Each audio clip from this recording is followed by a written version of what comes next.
ഇന്ന് തന്നെ ഡൗൺലോഡ് ചെയ്യൂ. കാണൂ നിങ്ങളുടെ ഫേവറേറ്റ് ഷോസ്.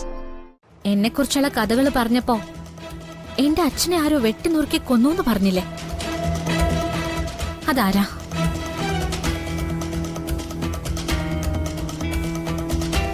അത് ചെയ്തത് നിങ്ങളാണോ?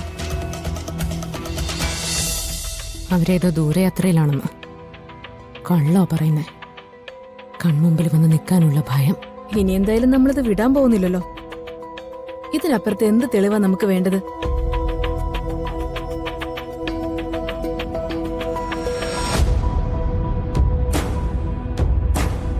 ശ്യാമയുടെ സംസാരം കേട്ടാൽ അറിയാം ഇന്ന് വരെ ഇല്ലാത്തൊരു ഷാർപ്നെസ്.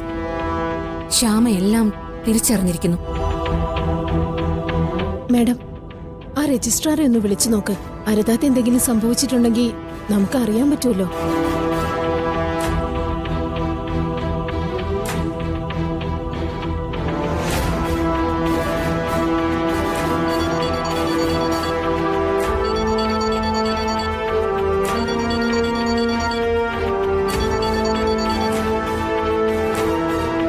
ഹലോ.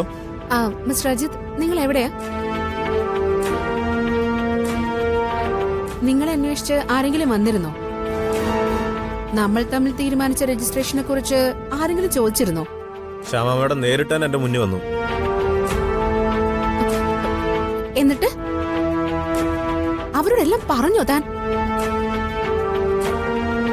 ഞാൻ തർക്കിച്ചും ബഹളം വെച്ചും ഒക്കെ നോക്കിയതാ. പക്ഷേ കളക്ടറെ കൊണ്ട് എന്നെ വിളിപ്പിച്ചു. പിന്നെ അല്ല എനിക്ക് പറയേണ്ടി വന്നു. താൻ എന്ത് കഴുതയാടോ! എല്ലാത്തിനും കൂട്ടു നിന്നിട്ട് അവസാനം തന്നെ ഒറ്റിക്കൊടുത്തല്ലേ? മാഡം, എനിക്ക് എന്റെ ജോലിയാ പ്രധാനം. ഇനി ഒരു സംഭവം ഉണ്ടായാ എന്നെ സർവീസിൽ നിന്നും പിരിച്ചുവിടുമെന്നാ കളക്ടർ സാറ് പറഞ്ഞിരിക്കുന്നത്. എന്നെ ഇനി ഒരു കാര്യത്തിന് വിളിക്കുകയും വേണ്ട, എനിക്കിനി ഒന്നിലും ഇടപെടാനും പറ്റില്ല.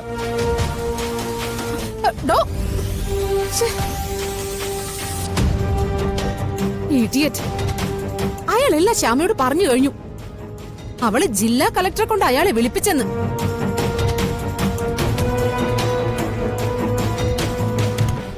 അപ്പൊ എല്ലാം അവസാനിച്ചോ മാഡം? ഇല്ല മാലിനി, അങ്ങനെ എല്ലാം അവസാനിപ്പിക്കാൻ ഞാൻ ഉദ്ദേശിച്ചിട്ടില്ല. നാളെ ശ്യാമയെ കാണുന്നതിന് മുൻപ് രാധിക ഒപ്പിട്ട പ്രമാണങ്ങൾ എന്റെ കയ്യിലുണ്ടായിരിക്കണം. അതെങ്ങനെ നടക്കും? എനിക്ക് ഭാഗ്യമുണ്ടെങ്കിൽ അത് നടക്കും. ഇന്നത്തെ ദിവസം രാധിക ക്ഷേത്രദർശനം നടത്തുന്നത് ഏത് അമ്പലത്തിലാണെന്ന് എനിക്ക് നന്നായി അറിയാം. അവിടെ വെച്ച് ഞാൻ അവളെ കാണും. അവിടെ വെച്ച് അതൊക്കെ ഒപ്പിട്ട് വാങ്ങിക്കുകയും ചെയ്യും. ശ്യാമമ്മയുടെ എല്ലാം അറിഞ്ഞിട്ടുണ്ടെങ്കിൽ രാധികയോട് പറഞ്ഞിട്ടുണ്ടാവില്ലേ? സ്വന്തം അമ്മയാണെന്ന് ഇതുവരെ പറഞ്ഞിട്ടില്ല. അതുപോലും മറച്ചു വെച്ചിട്ടല്ലേ അവൾ ഇരിക്കുന്നേ. അപ്പോ അവൾ ഒന്നും അറിഞ്ഞിട്ടുണ്ടാവില്ല. എത്രയും പെട്ടെന്ന് നമുക്ക് അവളുടെ അടുത്തെത്തണം. ഇത് ജീവൻ മരണ കളിയാ.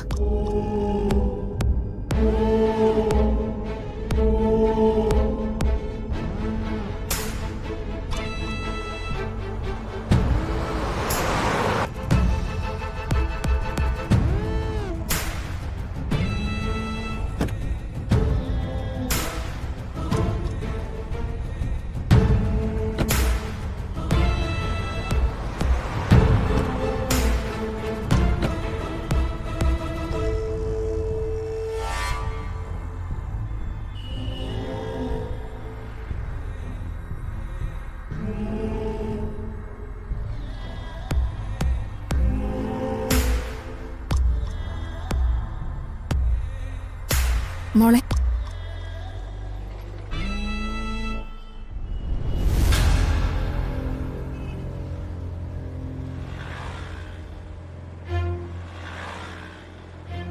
എന്താ നിങ്ങളുടെ ഈ വിളിയുടെ അർത്ഥം?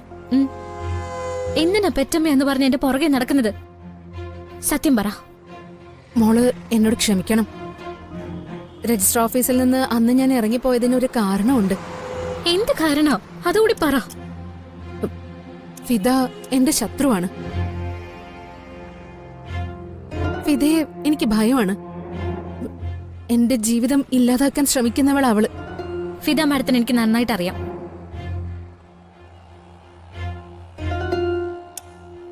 നിങ്ങൾ പറയുന്ന ഒരു പ്രശ്നവും ഫിദ മാഡത്തിനില്ല. ഫിദ മാഡം സ്നേഹത്തോടെയും കാരുണ്യത്തോടെയും മാത്രം പെരുമാറുന്ന ഒരാൾ കൂടിയാ. കുട്ടി തെറ്റായ അർത്ഥത്തിലാ ഫിദയെക്കുറിച്ച് മനസ്സിലാക്കി വച്ചിരിക്കുന്നത്. ഫിദ മാഡത്തിന് ചെയ്ത ദ്രോഹങ്ങൾ പറയ, കേൾക്കാൻ ഞാൻ നിൽക്കുന്നുണ്ടല്ലോ. അന്ന് രജിസ്ട്രാർ ഓഫീസിലേക്ക് കൂട്ടിക്കൊണ്ടു പോകുമ്പോ എന്താ നിങ്ങൾ പറഞ്ഞത്?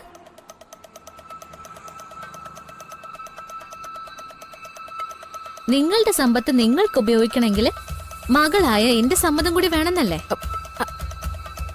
അത് സത്യായിരുന്നോ? അത് അല്ലെന്ന് എനിക്കറിയാം.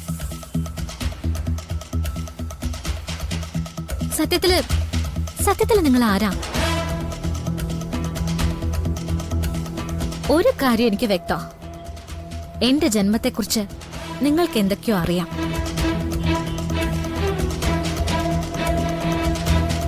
എന്നെക്കുറിച്ചുള്ള കഥകൾ പറഞ്ഞപ്പോ എന്റെ അച്ഛനെ ആരോ വെട്ടിനുറുക്കി കൊന്നൂന്ന് പറഞ്ഞില്ലേ? അതാരാ?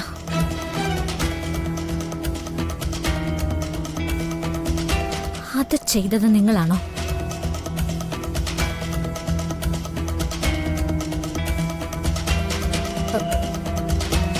ഞാൻ എങ്ങനെയാ മോളെ നിന്നെ പറഞ്ഞ് വിശ്വസിപ്പിക്കുക?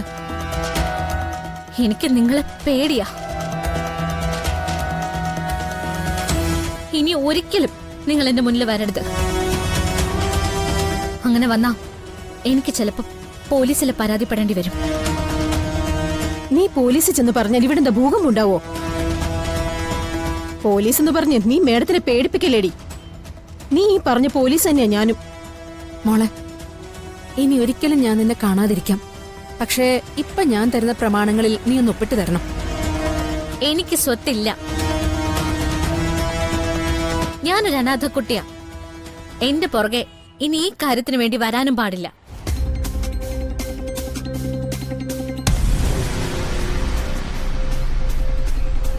നിക്കടി.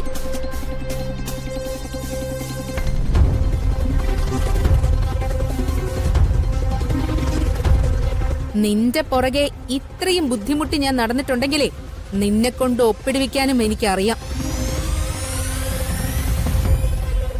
മര്യാദയ്ക്ക് വന്ന് വണ്ടി കയറും. ഇല്ല, ഞാൻ നിങ്ങളുടെ കൂടെ വരില്ല. സോണിയ, പിടിച്ച് കേറ്റിവളെ. ഏ